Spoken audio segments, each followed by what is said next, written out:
How to join the International Legion. For those who are thinking about coming over here, and for those that made the decision to come over here, this video is for you. The hardest part about coming to Ukraine is just the decision to leave. The actual trip is not that difficult, although it can seem confusing at first. Let's go through it. That being said, there are a few requirements I do want to touch on. Physical fitness requirements. Now, this physical fitness test is not something crazy. It's not the Q course. It's not BUDS. It's not any special operations selection. If I remember correctly, it was like running for 10 minutes. Doesn't matter how fast, doesn't matter how slow, you just run. It was like 7 to 15 pull-ups, something like that. And then like as many push-ups as you can do, and then there's a scale system that they kind of put you into. So it's real easy, and that's what you do right when you get in. So if you cannot pass that, what I just described, then you need to rethink this idea. Be real with yourself. If you are younger, you're fit to a degree, or you can get there, then don't worry about it. You will do fine. There was a couple guys that couldn't pass the standard, and they even gave them a couple weeks to basically retake the test. Same goes for the whole process, which I will explain later. But even if you fail to some degree during boot camp, will and can recycle you into the next group. Background refers to your Ukrainian criminal background. If you've never been to Ukraine, don't worry about it. If you've never been arrested in Ukraine, don't worry about it. If you've never been to prison in Ukraine, don't worry about it. If you're from Somalia or China or America and you've gotten arrested or you have a felony or if you've been to the joint, don't worry about it. It has nothing to do with Ukraine. It's not something that you need to disclose to them, and nobody else is going to disclose it to them. So if you've not been arrested in Ukraine, do not be discouraged by that question, your criminal background. Don't worry about it. For those that don't know, the Legion is structured like this. The International Legion is part of the Ukrainian military. It's a branch of the Ukrainian military, all run by Ukrainian officers. You have to be Ukrainian to be an officer in the military. It's made up of 4 battalions. 1st Battalion, 2nd Battalion, and 3rd Battalion. Those are combat battalions. 4th Battalion is its training battalion. It's boot camp battalion. That's where anybody going now, since 4th Battalion has been established, goes through 4th Battalion. Once they complete their boot camp, they get deployed to 1st, 2nd, or 3rd Battalion. 1st Battalion is an infantry and recon battalion. They also have drone teams, mortar teams, and so other support element teams. 2nd Battalion is an infantry battalion. I have not been in 2nd Battalion, so I don't know what other elements they have. 3rd Battalion is their special operations battalion. They only have a couple units in 3rd Battalion. 3rd Battalion is the battalion that I'm in currently. But 4th Battalion is where your boot camp starts. When I got to 4th Battalion, I was there only about a week, which we did medical training and like basic stuff like that before I signed a contract, did my medical exams, did my physical fitness test, check your eyes, check all that, make sure you're good to go. You get your uniforms and your training phase starts. At the time when I was in 4th Battalion, my training phase, or everyone's training phase, was about 3 weeks and looked like this. After the culmination of that training phase, the next group, which had been arriving one by one throughout our phase, began their training phase. And we waited about a week for transportation basically to the front. A list is put out where everybody's going at the end, whether you're being deployed to 1st, 2nd, 3rd. And then you wait about a week. A bus comes, picks everybody up, takes you towards the front, drops you off at your specific battalion. You start that whole process of being acclimated into that battalion. Another part of the Legion that you'll hear people talk about is GUR. GUR is like the military intelligence of Ukraine. There is a Legion GUR and there is a Ministry of Defense GUR. They are 2 separate entities. And you don't get to GUR through the Legion. I'm not in GUR. I have buddies that are in there. The only way that I can tell you about getting into GUR, the Legion GUR, is by having a contact and a reference to get into that. The Legion GUR has a lot of bad things about it, and I've heard good things about them. Ukrainian intelligence GUR, I've heard all pretty much good stuff about. Those guys are the tip of the spear guys. The SBU Alpha teams and all of them, those guys are what's happening. So I just wanted to break that down so you have a little understanding the different entities within the Legion and kind of right outside the Legion. A lot of people don't understand how this stuff is structured. When I made the decision to go to Ukraine, everyone asked me the same bunch of questions. Why do you want to go? What's your background? Can you join? How do you join? A little bit about me. I was not in the military prior. Did a lot of shooting, a lot of training, owned a lot of my own gear, trained in my own gear. So I was a little more prepared than a lot of people. But in reality, nothing can prepare you for Ukraine. That example has been set so many times. So many veterans have came from other places, from other countries, other wars, that have done good in their respective military, including the U.S., and come here, and after their first mission, they kick rocks, or second mission, they kick rocks. When I got to my unit, they explained to me the requirements that they had from the beginning until now. And they got looser and looser and looser, starting with it was required to get into my unit to have special operations background. And they found, after wasting lots of times with guys, a majority of the time, after training, getting acclimated with the team and going out on missions, these guys, these special operators would leave. Now, I'm not downing anybody, but this is just the reality. They would leave, which is a waste of investment, a waste of time, hard to deal with. So they lowered the expectations to not being in special operations and just having military experience. To sum it up, they found kind of the same thing. They told me guys show up with the bravado that they've been there, done that. They get on their first, sometimes second mission, or a very hard gunfight or a very hard artillery barrage taken, and they get up out of here. So they lowered the bar again. No military experience, but just hand selecting people that did very, very good throughout their basic training. And they've had the most success with that. And it kind of makes sense. People have no preconceived notions from their past experience. They're coming in like a wet sponge, ready to soak up this knowledge that has been gained in Ukraine and absorbed. So it makes sense. But I tell you all this so you don't get discouraged based off your lack of experience or lack of military experience. That means nothing in Ukraine. The way I see it, there's two options to joining the Ukrainian International Legion. Option one, go to their website, ildu.com.ua. According to them, you apply by filling out the documents portion, uploading any related or relevant documents, uploading your passport, filling in the application, and then submitting it to them, and waiting. That is the official process to joining the International Legion. That is not the process that I suggest.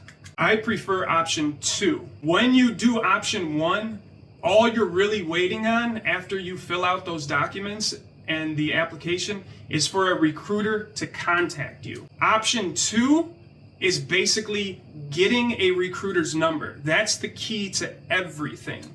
You do this through networking. We all in Ukraine in the military use Signal. Get Signal, find somebody that's in the Foreign Legion or used to be in the Foreign Legion that has contacts. They're going to have contacts in different battalions. It may not even be in the Foreign Legion. It may be in a Ukrainian brigade. Ukraine has the Ukrainian Army, the Ukrainian Marines, the International Legion, Ukrainian Special Forces. So they have multiple branches as well. It's all the same. But I can't stress to you the part about finding a recruiter's number. That's going to be everything. If you can get a recruiter's number, make contact with them, and explain to them that you are leaving to come to Ukraine on this day, you will arrive in Poland on this day, and you will cross the border on this day, you will be good. That is the most important part of this whole process, but of option 2. Option 2, get a recruiter's number, signal number. From there, the juicy parts. When you leave or when you're going to book your tickets, you want to fly to Poland. From wherever you are, you want to fly to Poland. I don't recommend Romania because, one, the gypsies are horrible. They're everywhere in Ukraine and they're horrible. They're just not good people. They rob, steal, lie, cheat. They just give Romania a bad name in my mind. The second reason is because I've never flown into Romania, so I'm not going to recommend it to you. Poland's a good, decent country, safe, good transportation, everything that you need for your little 1-2 days that you're going to be going through there to get to Ukraine. You're going to want to fly into Krakow or Warsaw. I've been to both. Which one? I really don't think it's going to matter. You'll just have to look at the prices and the schedule and see how it aligns with you. In Warsaw, and I'm pretty sure in Krakow they have this as well, when you walk outside, there's going to be lots of taxi drivers and there's going to be like services to help get you to where you need to go for everybody. Once they know that you're going to Ukraine, if you're wearing some type of military gear, your backpack, whatever, they're going to try to, in Chicago, we call it whoop you. They're going to try to get over on you. They're going to offer you they know a person to give you a straight ride to the border for, $500 or whatever. Don't do it. Don't take it. Don't listen to them. Don't do any of that. Now, after you juke the taxi con men, there are large lockers. They're probably about that big, 2 people width.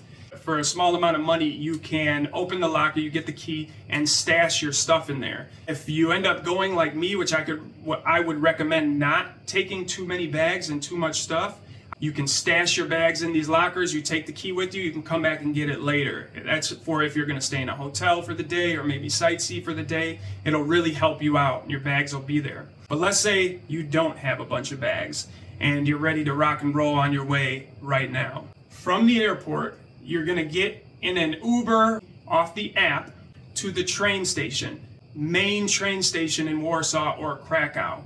Either one. You can have all this set up, your ticket's already purchased, or you can literally just walk out the airport, take the taxi to the train station, and buy the ticket for the next available train. When you get to the train station, you're gonna buy a ticket for the next available train to Przemyśl. You'll take the train to Przemyśl. It'll be a couple of hours, smooth ride, nice train, relaxing, take a nap, whatever. And when you arrive in Przemyśl, you're gonna walk outside. You will find regular taxi people. Ask them to take you to the border crossing at Medyka. Shouldn't be that much, and it's not that far from train station to border. I think it was about 10 or 15 minutes. Now, when you get to the border crossing, he's gonna drop you off. There's a sidewalk. There will be a lot of Ukrainian elderly there that walk across the border pretty much every day and try to sell stuff like liquor bottles or whatever from in Ukraine, and they try to sell it right there on the other side of the border in Poland. You'll know you're in the right spot right there. Get out, grab your luggage. You'll walk up the sidewalk and go inside to the border crossing. Very simple. It's usually not very packed the times that I've crossed, especially going on foot. You pretty much are just in and out through the border in about like 10, maybe 20 minutes, depending on how packed it is. And if you have just carryable luggage, this is the way to do it. You'll see there'll be a long line of cars for like 5 miles, people waiting to go through the border. And if you try to take a bus or a car, you're gonna be in that line. This way, you walk through, you're in and out, bing bam, you're good. When you come out of the border crossing, you will now be in Ukraine. On the Ukraine side, again, there's most likely gonna be some type of conning taxi men there that will take advantage of your American ignorance or your foreign ignorance in not knowing the prices of things. This is very important that you don't get whooped all the time and just get robbed every time you need a ride. Instead, take the bus. You should be able to buy a bus ticket right on the other side of the border. Take the bus to Lviv. There will be a bus from Medyka to Lviv. If you bump into a taxi driver that is willing to take you to Lviv for the same price that the bus is taking you, be my guest. Throughout this process, when I was on my way the first time, I was updating the recruiter the whole time, letting them know, hey, I'm here, hey, I'm there. I would advise doing the same thing. Remember, these recruiters are getting texted by probably thousands of people, and probably 98% of them never show up or never even come anyway. So nobody's taking you seriously until you're here. It's very important that you remember that. And that's one of the reasons why I don't recommend just putting in an application online and all that. Probably millions of people did that. Everyone wants to talk about joining. Yeah, I'm going to join next summer. Yeah, I'm going to join next week. Yeah. Okay, cool. So stay in contact with the recruiters. When you get to Lviv, you will be taken to the main transportation hub in Lviv. It's a train station and bus terminal all outside, kind of all in one. There is a bunch of restaurants right there, a bunch of lined up taxis, and then there's a standalone kind of store or restaurant all by itself on the right side when you're pulling in. It's got glass windows and stuff right where the bus would take you. Go in there and chill. You can plug in your phone, charge it, sit down. I've slept there for hours. They have food, they have drinks, they have snacks. It's like a convenience store. They have coffee. Go in there, relax, chill, recuperate, talk to the recruiter, let them know where you are. Then from there, you're gonna again call a taxi. You're gonna go to a hotel and most likely get a hotel for the night. So you can shower, chill, unpack, do your thing. You can get McDonald's in Lviv if you're from America. A little taste of American freedom, and the city's great. It really is. I spent a weekend there because I had to wait to meet the recruiter on Monday. So you may have to do the same thing, spend the weekend in Lviv. Beautiful place to do it. It's not that expensive to get hotels. I stayed in the Ibis multiple times. It's got a modern hip touch to it. Very, very nice, very, very nice people, good prices. I would recommend them. And basically now you're here. Your journey is just beginning, but you're here. Talk to the recruiter, meet where he tells you to meet. When I met him, or I didn't meet him, I went to the location where I was supposed to. There was a group of about 4 other people, 1 from America and 2 from other countries. A pickup truck came, we threw all our kit and gear in the pickup truck, jumped in, and they drove us to another location that's like a church. This is just a screening location. You're gonna go there, you're gonna put your gear out. There's gonna be a couple of like Legionnaire intake personnel that are gonna basically have you fill out the application again on paper, and they're gonna question you. It's really basic questions like, do you have any associations with white supremacists or Nazis, stuff like that. When I got there, there was a very, very, very arrogant and hostile person. I'm not gonna say his name. I never saw him again after that day, but I really, really hope that I do. If you bump into him, you will know who I'm talking about by his attitude and how he treats you, and he's very, very short. Don't pay him any mind. He's got no authority. Get through the process, get to where you're going. After you leave here, they drive you to the base.